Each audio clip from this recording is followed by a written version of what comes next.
Now it's my great honor and pleasure to introduce the presenter for the Founders Memorial Lecture. The Founders Memorial Lecture, for those of you who don't know, was established in 1958 to honor the memory of scientists who made outstanding contributions to entomology.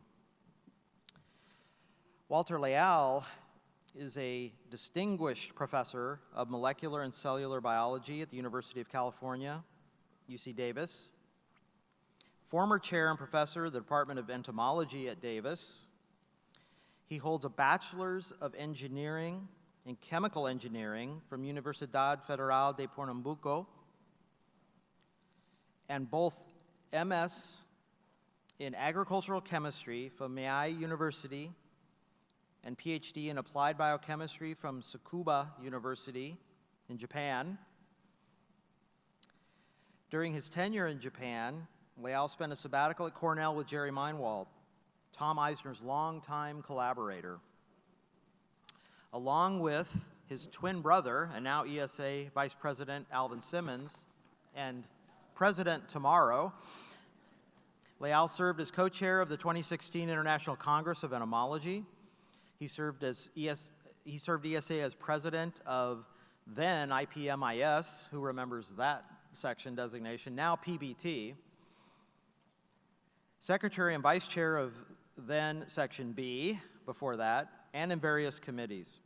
He has been elected to the Brazilian Academy of Sciences, California Academy of Sciences. He's an honorary fellow of the Royal Entomological Society, fellow of the American Association for the Advancement of Science, ESA fellow, recipient of the Nanyao Su Award, which we presented here earlier, silver medal of the International Society of Chemical Ecology, Medal of Science from the Entomological Society of Brazil, and the list goes on and on and on. And we won't get out of here if I keep reading everything. We'll go way past our time that Walter has accomplished in his career. And I want to just finally say that there's all these bona fides for Walter. The list goes on and on and on, but Walter is a great guy and a great friend to me. So please welcome Walter to the stage for the Founders Memorial Lecture.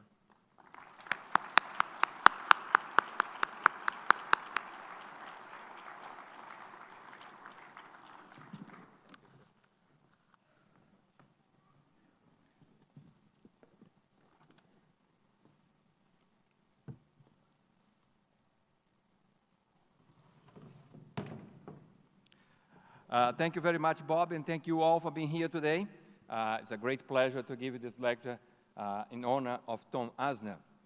Many people ask me, how do you get nominated for this? How do you become the speaker? And how is the honoree selected? Let me tell you a very brief story since we have a little bit more time. In 2009, I organized in Indianapolis a symposium in chemical ecology together with May Berenbaum. And we invited as one of the speakers for this meeting, John Carlson, who works in Drosophila. And John Carlson came, and he got so excited about the Linnean games that he wants to come back to the society every time. So in 2011, I invited John Carlson to co-organize a symposium with me in the meeting in Nevada, and he accepted to do that. This year, we organized also a symposium here, and we already have plans for 2020 to organize another symposium in Orlando. So John Carlos got very involved with the society because of this opportunity that we have. And in that 2009 meeting that we organized there in Indianapolis, Bob Peterson was becoming a member of the governing board as representative of PI. And Bob came to talk to me, and I was talking to John Carlson, and introduced John Carlson to Bob and said, this is Bob Peterson. This is one of the pillars of the Entomological Society. And Bob liked that very much. It's easy praise. It's very cheap to praise people. And John Carlson nominated me. The committee selected, and Bob Peterson made the final decision. So, bottom line, get engaged in the society, do your homework, participate in the society, and get to know people, and praise them. For example, at the end of the lecture today, come to me and say, this was a good lecture, even if you didn't agree with that, okay? So let's get started in here. let's get started here talk about Tom Eisner. That's a very difficult lecture, and I have to confess that I'm nervous, and I never get nervous about giving a lecture, but this is a very difficult one. Many people ask me, why not May Berenbaum give this lecture? May Berenbaum already gave this lecture in 1994. This is the kind of lecture that you can give only once in your life, and we hope that someday, not too soon, someone will give this lecture about you. At this meeting, we have 1,100 undergraduate students. So one of these undergraduate students, when they become a distinguished professor in their life, they maybe talk about May Berenbaum 30 years, 40 years from now. So let's hope that this thing happens. Tom Eisner himself gave a Founders Memorial lecture in 1969. And here I am today talking about Tom Eisner, and at that time, the honoree was Robert Snodgrass. Tom Eisner, in addition to his family, he has two main passions. He had a passion about music and about entomology, as depicted here in this cartoon by the piano and by the entomology kits that sit on the top of the piano. So this is important, the legacy from Tom Eisner, this piano. At some point in his life, he had 3 Steinway brands, and when Parkinson came, that he see that he could no longer pay the piano, he gave 2 of these pianos to his daughters, and 1 to the music department in Cornell. And what happens with the kit, the entomology kit, the very important kit that Tom Eisner made the history and walked throughout the world and made dissections and made this such an important discovery that we are going to be briefly mentioned here today. There is not enough time to talk about everything about Tom Eisner, but I promise if you have a lunchtime appointment, I'll be done by then. So Tom Eisner was born in Germany, Berlin, and then he had to flee Germany because of the Nazis. He went to Spain. There was war in Spain. He went to Paris, and Europe was no longer safe, so they went down to Argentina, stayed there for a very short period of time, moved to Uruguay, and from there, after he graduated from high school, the family moved to the United States for him to get into college. During this period of time, Tom acquired skills in many languages. Here's the passing of him, the school pass in Uruguay in 1941.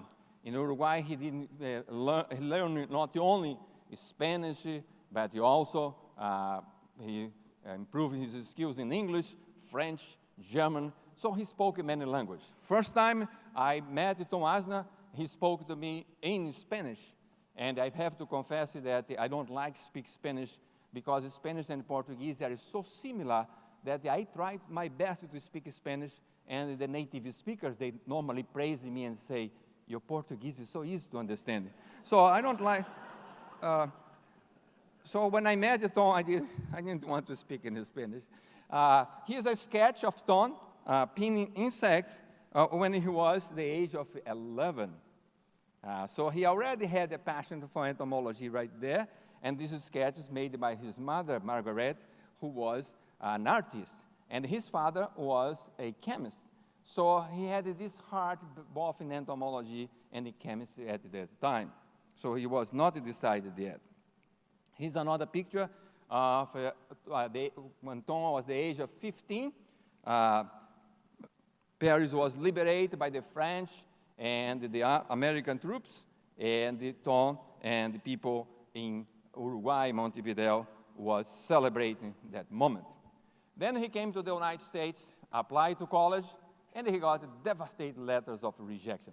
Raise your hand if you never got a rejection of anything. Tom was devastated because he got rejection. But there was one letter from a college, from Cornell University, that he got, and he was shortly, a few days of becoming 18, when he got this devastating letter of rejection from Cornell, from Mr. Williams, on the behalf of the admissions committee. And the letter is so important in Tom's life that I want this letter to be read to you now. Dear Mr. Eisner, again this year we find our correspondence so extremely heavy that we must resort to this form letter as a means of getting information to you promptly. I am sorry that I must inform you that the Committee on Admissions has found it necessary to refuse your application for entrance to Cornell. We had sincerely hoped that the pressures would be less this year, but this has not proven to be the case. It has been necessary to refuse admission to a great many well-qualified candidates because our capacity to provide teaching, classroom, laboratory, and housing facilities has been reached. The committee asked me to express their regret that they were unable to include you among the successful candidates. I hope that you will be able to make a satisfactory adjustment of your plans, although I realize this may be difficult. So, as you see the rhetoric of the letters those days, right? So, the Tom's response, put that in the language of today. Okay, boomer. Tom is not the only one who got a rejection. This guy was not considered up to par to represent his high school team, and he made one of two good things as an NBA player. So he might be considered the Tom Eisner of NBA. Tom made arrangements, and he went to what we call today a community college called the Chaplain College that existed for a short period of time. And Tom got there, and after 2 years, he was able to transfer to Harvard, where he got his degree in biology in 1951. In December that the same year, he met Maria Lobel, that later becomes Maria Eisner, and became his companion for the rest of his life for 58 years. Together, they raised a family of 3 daughters, Christina, Viviane, and Yvonne, and the family continues. This is a picture of Tom in 1993 with the second generation there. When the 3 daughters grew up, Maria got more time. She got skills in scan electronic microscopy, and she became a partner of Tom for all these years, not only in real life, but also in the lab and in the trips outside. And together, they published more than 40 papers that is co-authored by Maria and Tom. Here's the entomologist that made Tom shift the balance towards entomology. Like I said in the beginning, he was undecided between chemistry and entomology. And then he decided to entomology because of lectures that he took during his undergraduate studies at Harvard, lectures from Frank Carpenter. And he then decides to go back to Harvard for a PhD program under the supervision of Professor Carpenter.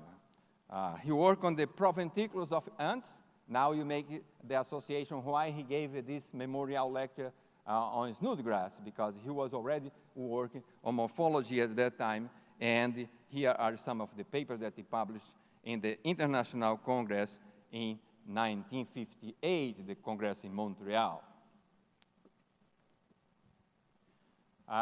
He was not up to par to become an undergraduate student in Cornell, but he was well qualified to secure a position as assistant professor. In 1957, he was hired by Cornell, and very quickly he went up to the ladder, becomes an associate professor in 1962. Then, in 1966, he was promoted to full professorship, and in 1976, he became the Jacob Gold Sherman Professor of Chemical Ecology, a position that he maintained until 2006 when he retired. He retired officially for the paperwork, but he continued to work until as late as possible in his life. Another important mark of his passage from Cornell was the foundation of the neurobiology and the behavior department that he did together with Dick O'Brien and William Keaton. For the undergraduate students that luckily are participating in this meeting this time, let me explain this. The university professorial position, when it comes to a certain level, in order for you to advance, for example, for a full professorship, you get letters, extramural letters, so that the peers tells about you. And Tom got in Cornell the most exciting letters from the outstanding scholars at that time. Here's a letter from no one else than Vincent Detrier from UPenn. He praises Tom in this letter, and he goes and says at some point, no letter would be totally objective if you had to gloss over the fact that Tom Eisner often rubs some people the wrong way. Part of this stems from his high-strung temperamental nature, part from the fact that he abhors mediocrity. This is highly commendable and all too infrequent in occurrence in our profession. A person who strives towards perfection does indeed tend to irritate others. Is that right? I never noticed that. On the other hand, Eisner set even high standards for himself than he demands of others. And then he concludes the letter very nicely say, in Eisner, I see a man of excellent character, highest integrity, scholarship, and drive. I conclude, somewhat wistfully, that I am sorry you do not have space in the table of organization to try to steal him away from you. The message is very clear. Promote this person. A second one that he got is a letter from this, if you look insect physiology, and you're going to study insect physiology, you are going to know who Carol Williams is. And in the letter, one excerpt from the letter is that Carol Williams says, in my opinion, we will not be able to hang on to Eisner unless he is promoted, or you will be lucky to hang on to him if he is promoted. And they hung on to him until his retirement. So Tom was very loyal, stayed the entire time in Cornell. One of the many reasons for him to stay in Cornell the entire life is that he met his man here, Gerald Meinwald and Tom Eisner became partners in chemical ecology for the rest of Tom's life. Like Bobby mentioned, I did a sabbatical in 1994, a sabbatical leave, that's the only sabbatical that I had, in the lab together with Tom Eisner and Gerald Meinwald in Cornell. And I have to say that I'm trying to be entertaining here, but I'm very sad. I miss them. I miss them very much. We cannot talk about Tom Eisner without talking about Jerry. It's like the cartoon Tom and Jerry. Can we tell a story about this cartoon? Just talk about Tom. You have to tell a little bit about Jerry. Jerry was such a nice person. After being a member of the lab there, I became friends with Jerry for all the rest of his life. And I heard so many interesting stories about Tom Eisner directly from Jerry. And I wanted to record these stories, put in a tape for this presentation, but very unfortunately, on April 23, when I was flying from Philly to Ithaca, at that time, Jerry passed away, and we had to resort to the lectures that are somewhere else, the videos that are somewhere else, because I was not able to put Jerry directly. And we were introduced by a mutual friend who was Howard Schneiderman, who had somehow knew us both from Harvard. And when Tom Eisner came to Cornell, Schneiderman actually brought him around to my office and said, here's our youngest faculty member in entomology, and he does some interesting work involving insect chemistry, and maybe you can give him a hand now and then. And so I began to talk with Tom Eisner. We'd often have lunch over in the Statler, and he would tell me, in one lunch, he would tell me about a half-dozen different insect stories that seemed to involve chemistry. I had a hard job keeping these stories distinct one from the other. And some of them clearly involved chemistry that you could approach and it would be fun to do, and some involved maybe high polymers, and I didn't know quite how to work on those problems. He knew a lot of natural history, so he knew the lives of insects in great detail, and he had a talent for bringing these insects into the lab, and if they had behaviors that involved chemistry, he would be able to dissect out the glands that contain the active chemicals, and then he didn't know where to go from there. Yeah. On the other hand, if he brought over a little glass vial and said, you know, here's some stuff that has interesting biological activity, can you figure out what it is? So Tom admitted himself once that he said, I derive my inspiration not from the library or the classroom for interaction with colleagues, but from the times spent observing events outdoor. And here's one example of him observing this millipede, blowing air in the millipede, and Maria Eisner recorded that, photographing the event. Always, when he went to the field, he brought this famous kit, and with this kit also in the lab, he dissected so many insects and was able to milk venoms and the chemicals and such important compounds that Jeremiah Aldi determined chemically destructive of those compounds. So at some point, he became the go-to person in terms of if you want to dissect an insect, you want to collect venom, you have to go to Tom Eisner, as described here by Professor John Hildebrand. When I was just a young undergraduate, I was interested in venoms. And I was doing some work with snake venoms, and I loved arthropods. So I decided I wanted to get my hands on some venom from arthropods. So I started reading papers in the literature, and I discovered that there was a guy named Tom Eisner who was sort of the go-to guy for studying arthropod venoms. So I wrote him a letter. This is before, long before there was an internet. And I wrote a letter, and I mailed it to him at Cornell, thinking I would never hear from him. What I did is ask him, how do I milk spiders to get their venom? And he wrote back a lovely letter to me, a substantial letter, really taking my request seriously and establishing a very nice relationship, telling me all about what I should do and that I should keep in touch with him and so forth. We remained great friends for the rest of his life. Tom is considered one of the founding fathers of chemical ecology.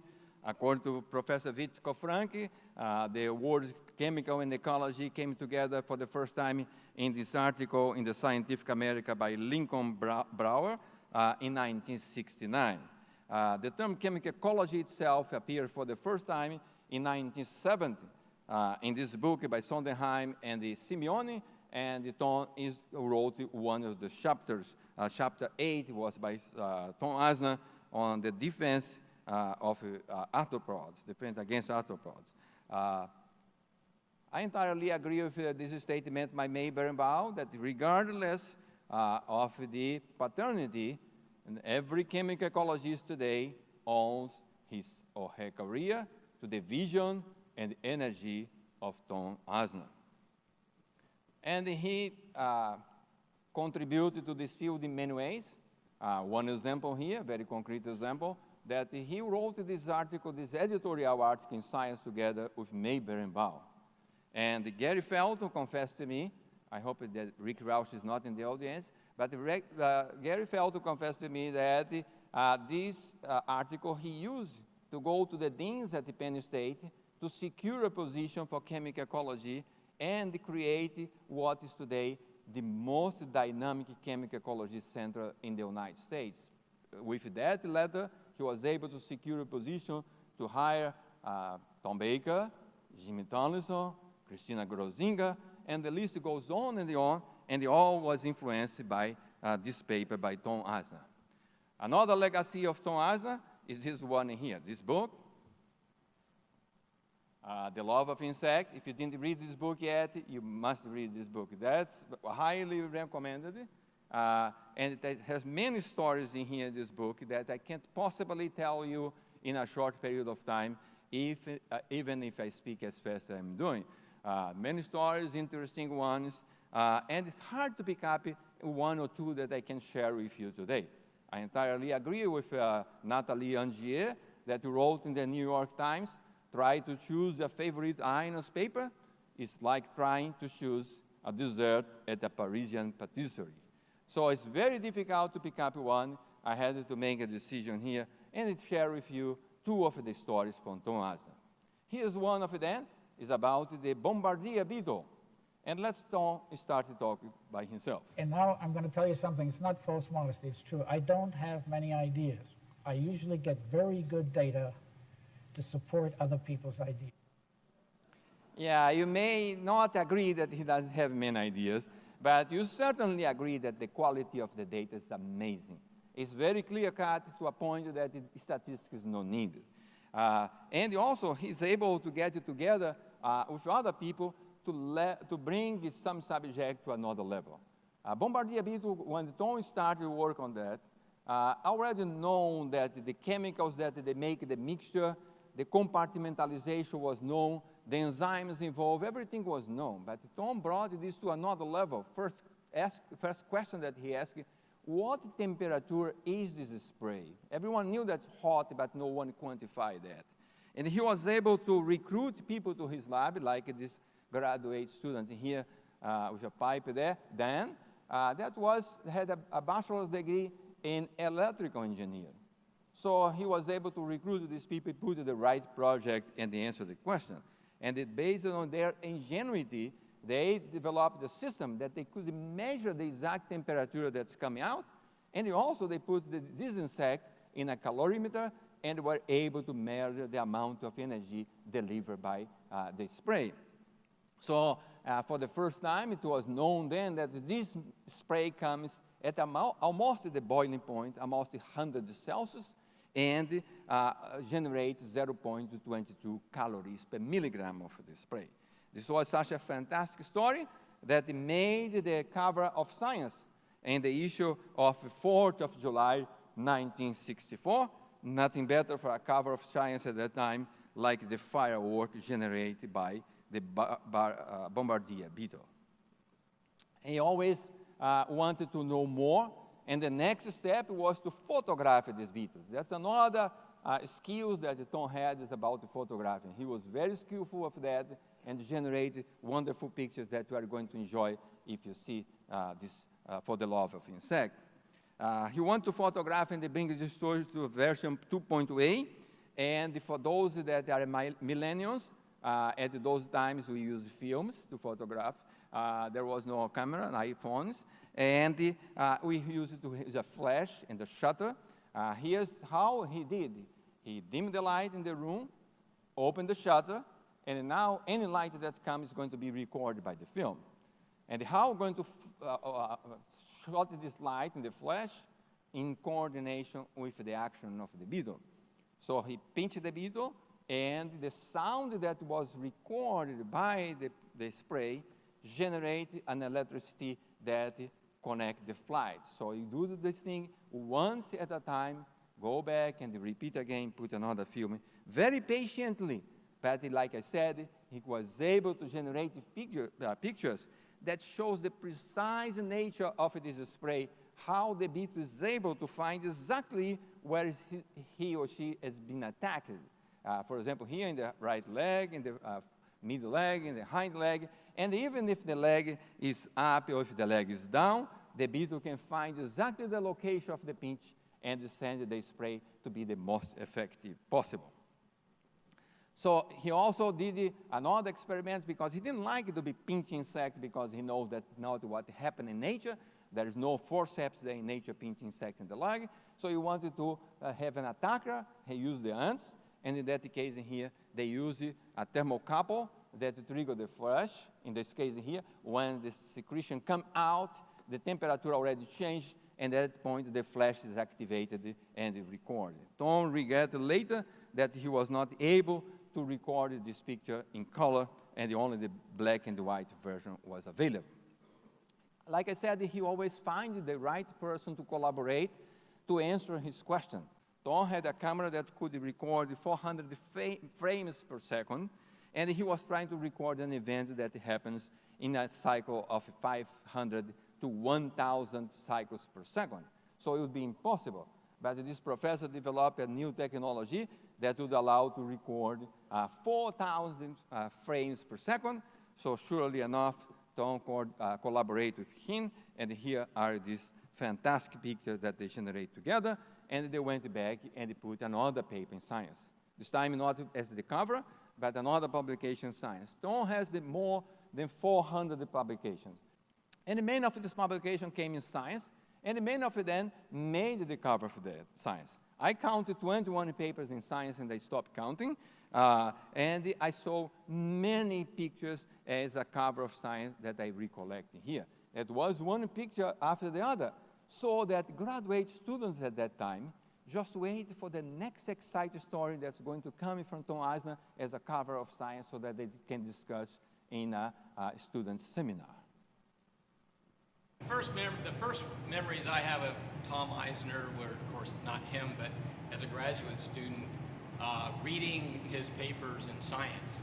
It was always, waiting for the next great, exciting discovery that he would do with all the intricate, clever stories. And he was a god to young entomologists like me. This lecture has different styles, and the most common styles that people talk about their work in relation to the work of the honoree. I decided that everything here is going to be against Tom Eisner, but indulge me to show one slide about my publications and most of the work that I published, the best work that I have, I send first to PNAS. And if PNAS reject, I send to science, but I don't send my work to Science or Nature, I send to PNAS. And I have been lucky that more than 10%, I have more than 200 papers, more than 10% of these papers have been published in the proceedings of National Academy of Science. Some of them made even the cover of PNAS. 12 of these papers and the 3 commentaries were either edited or invited by Gerald Meinwald. And after Gerald Meinwald passed away in 2018, I already submitted 3 papers to PNAS, and the 3 of them have been rejected. So let me repeat here. I miss Gerald Meinwald so much. So here's Gerald Meinwald. We celebrate his 9th birthday in Kyoto, and he is together here with his wife, Charlotte Greenspan. Kobe Shaw was also a very important figure, organized this together, this event for Gerald Meinwald. So another story is about the female fatale. And this story, by the way, comes in PNAS. And this story was initiated by Jim Lloyd from the Firefly Dock from the University of Florida. By the way, the University of Florida is the largest department of entomology in the country, 73 faculty and counting. Amazing. Congratulations. Jim, who's already an emeritus professor there, he figured out the signal in between these 2 species. I'm not going to tell the name of this species because you are going to get confused with my accent and pronunciation of these 2 names. Why don't I call them species A and species B? Species A and species B, both of them, they produce light and they communicate the male and the female with the light. Species A produce the light to attract females, attract the males, and they also, at some point after she copulates with the males, she changed the lights to mimic the light to species B and attract the species B, and then they prey on that species B. They eat the beetle, the male. The male comes to have fun, and they be literally eaten by the female. And why is that so? Then that's when Tom Eisner gets in the picture. Tom Eisner showed by using his chemical prospecting project, that's a term that he coined himself, chemical prospecting. They are looking for source of natural products can be useful in industry, for medicine, for example. And he was working with these beetles not to look at the light communication, but rather to see a source of chemicals that they could take from there. And they find in the species B one chemical that they call LBG, and that chemical, it was in high content in the species B, but not in the species A, unless the species A eat the species B, the males of the species B. As you see here in this picture, all these 3 graphs shows the black color there is the graph that shows the content of LBG in the species A after they ate the species B. And you see that it's unfed, there is nothing there, and when it's fed, the quantity is very high, no matter the different way that you measure that. This is another example of Eisnerian statistic. There is no statistic there, we don't need a statistic for that. It's almost all or nothing. And so he figured out that why this beetle then sequestering these chemicals, what's the importance of that? He went to the next step and used the jumping spiders to measure what's going on in terms of acceptance or not. If the beetle didn't feed, it's an unfed beetle, as you see in the graphic in black bar now, it's sprayed by the spider. But the spider rejects it, they fed on the beetle of species B. So he clearly demonstrated that by sequestering this chemical, the species A is getting advantage in terms of getting a defense compound that they themselves cannot produce, but they know a very good source of that compound. This work went on with his a graduate student at the time that I was on sabbatical in Cornell. The guy on the right side there is Andres Gonzalez. He went on and became a famous chemical ecologist himself. He, by the way, the vice president of the International Society of Chemical Ecology as we speak. And Andreas shows in his work with Tom Eisner that this defense is not only important for the adults themselves, but also the eggs. The mother protected the eggs by putting these LBG compounds and avoids predation of the eggs. So his legacy goes on, and like all of us, we like to publish, and you like to publish first. You don't like to be scooped. Tom hated to be scooped, and he made it very clear when he met for the first time one famous chemical ecologist, Jerry McNeil. You know, I held him up as you know, I'm a dirt ecologist in the chemical ecology field, and went in and I thought this is a kindred spirit. And the first time I met him, somebody said, "Oh, this is Jeremy McNeil from Quebec," and he looked at me and he said, "Are you the Jeremy McNeil that published on puddling in skippers?"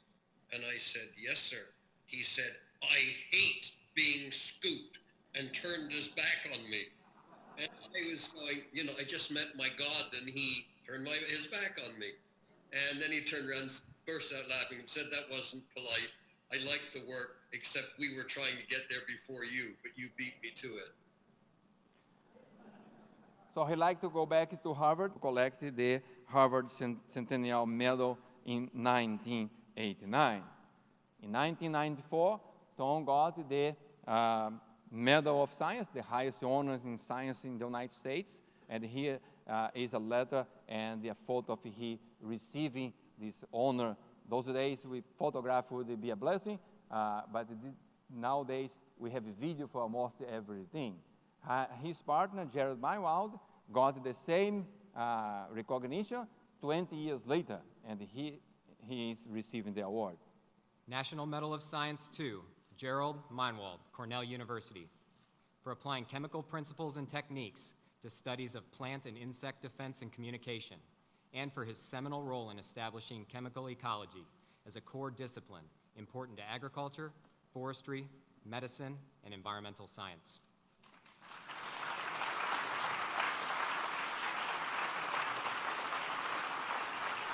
So let me repeat it. I miss both of them, literally. So the second medal at that time, it was May Berrimau, the same time that Gerald Meinwald received that medal. Tom liked to make his own decisions. As many of you may know, Tom never used airplanes, never flies.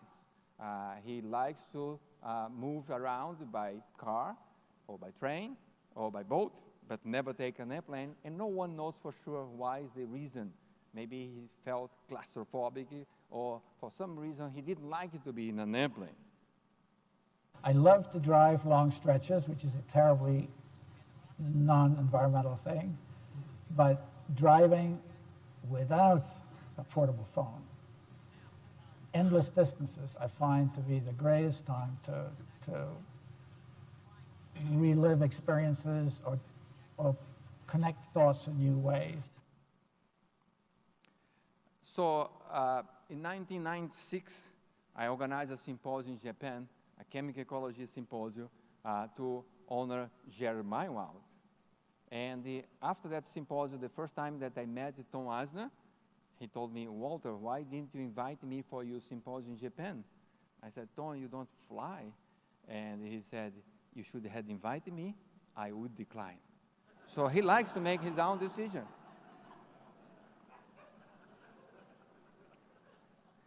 And he was an amazing, creative, and interesting scholar. And the people who was very close to him described that like Wendell Rudolphs.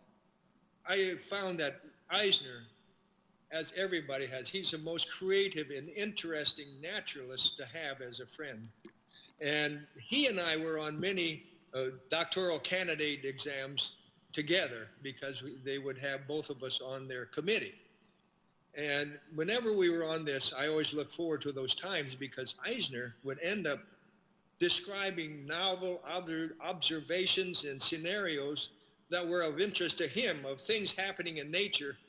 And it would turn out to be a learning time for all of us on the committee.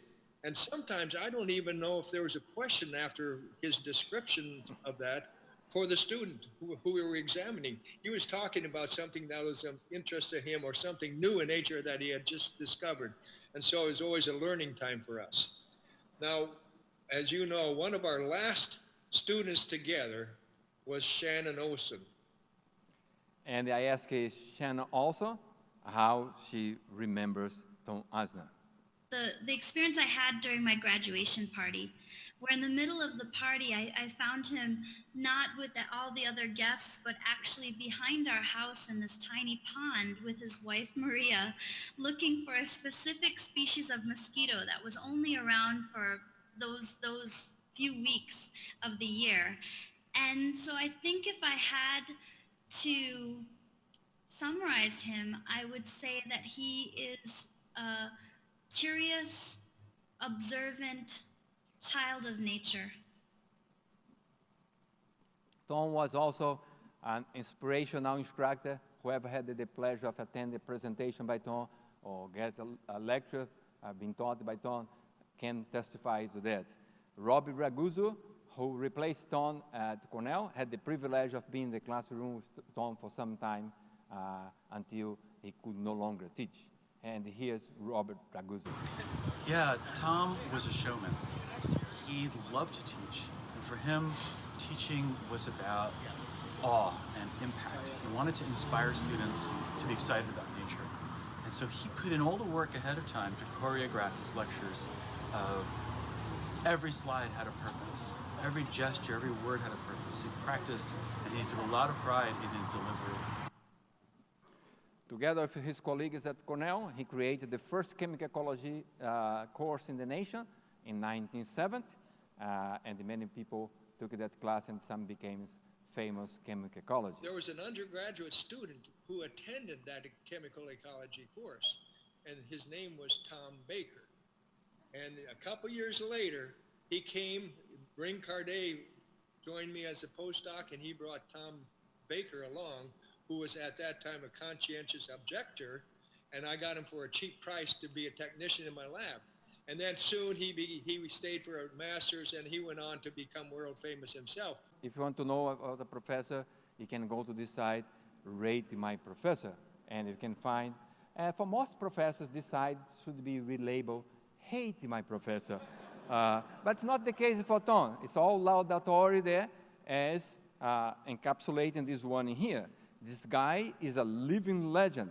He has over 500 published papers, and he has been the pioneer for the field of chemical ecology.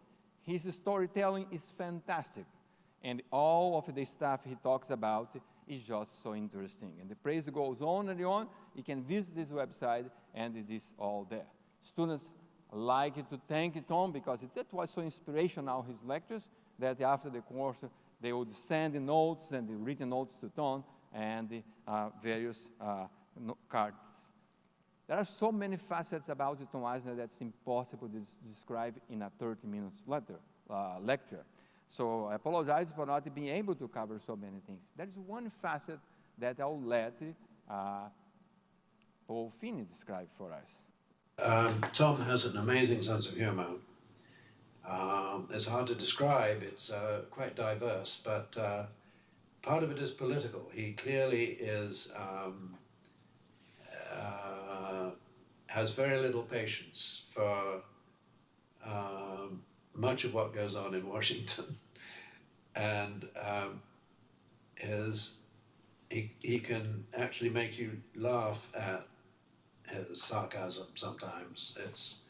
But he always has funny stories to tell. Often on the elevator, we would be coming up to the 4th floor of our building, and it's time for at least one joke on the elevator. He'd have everyone in the elevator giggling by the time we got off on the 4th floor. Here's a good Linnean game question. Who was May Berenbaum major professor? I'm sure that most of the students were going to say the guy on the right, but it's wrong, the guy on the left, Paul Finney.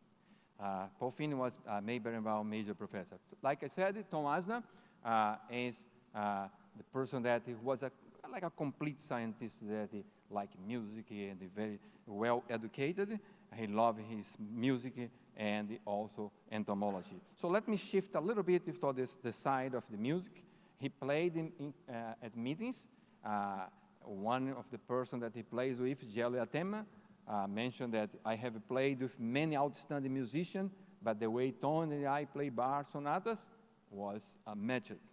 Of course, he played with Jared Meinwald at many chemical ecology meetings. We are blessed to have the opportunity of listening to the music played by both of them, or at least one of them at a time. He appears here playing the flute with Jane Houston and Marina Gilman singing. So he was an inspired entomologist, an accomplished musician, a very complete person, as described here by Bert Holdobler.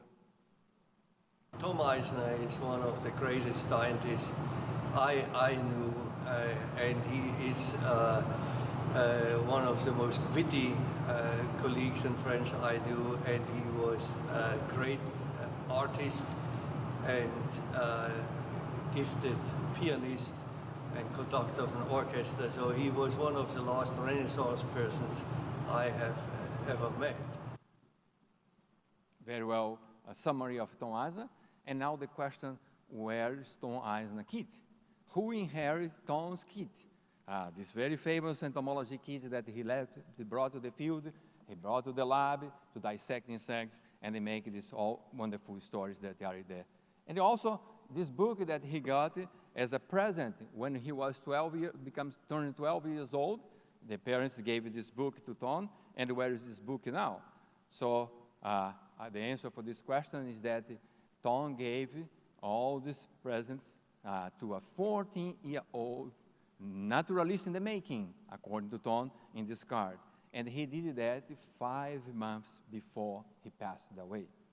So all these special gifts went to, let's have a look at them now. The real one, I'm showing you the photograph, but let's have a look at the original entomology kit that's now inherited by Tom's protégé, Catherine Angier. Please welcome me, join me in welcoming Catherine Angier to the podium. She went on, that's when she was a little kid in here, and she went on and got, just graduated last year from Princeton, summa cum laude in biology.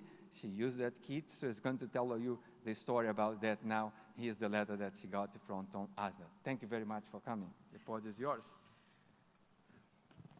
Hi, thank you so much for having me here. It was probably one of the most surprising emails I've ever received out of the blue when he was doing a lot of this in-depth research that have obviously gone into making such an amazing memorial lecture. So thank you, Walter.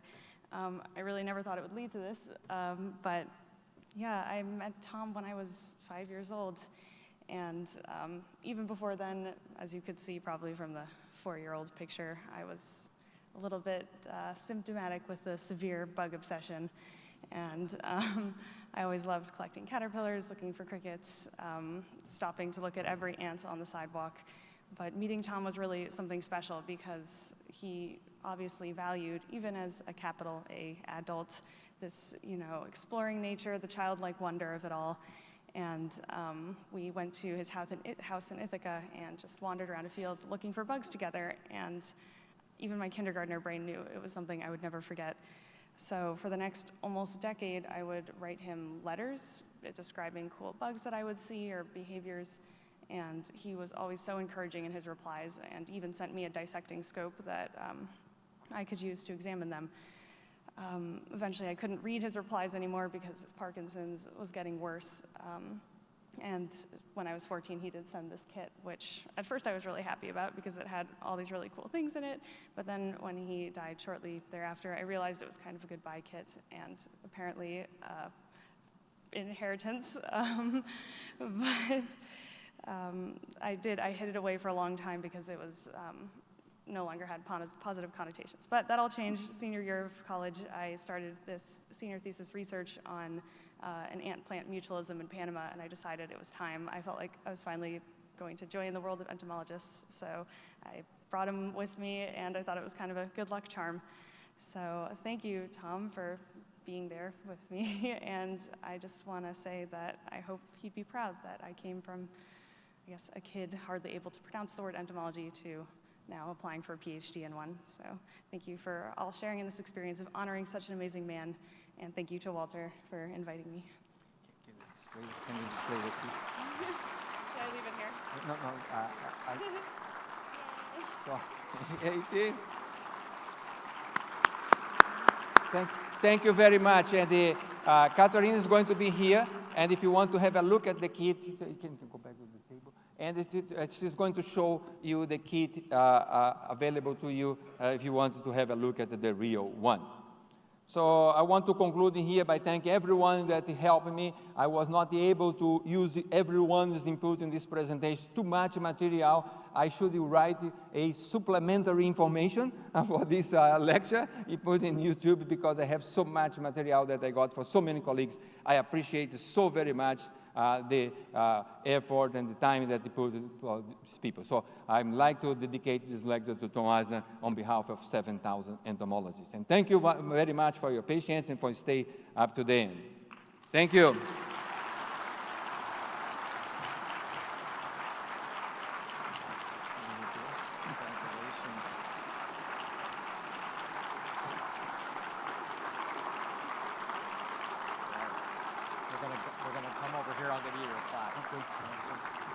Well, that was a fantastic presentation. Very humorous, informational, but also very, very touching, I think.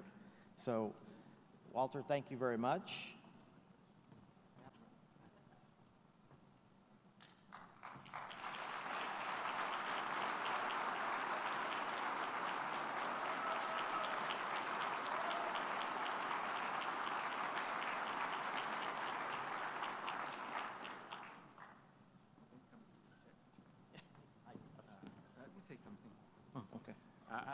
Thank you very much, Bobby. I'll take the plaque, but the check I'll give to the Chrysalid Fund, now the fund that we have for the society. So can the society reroute the check back to the Chrysalid Fund, right, that we announced last time? Thank you very much. It was my honor. I have to pay to give this lecture, not get paid for it.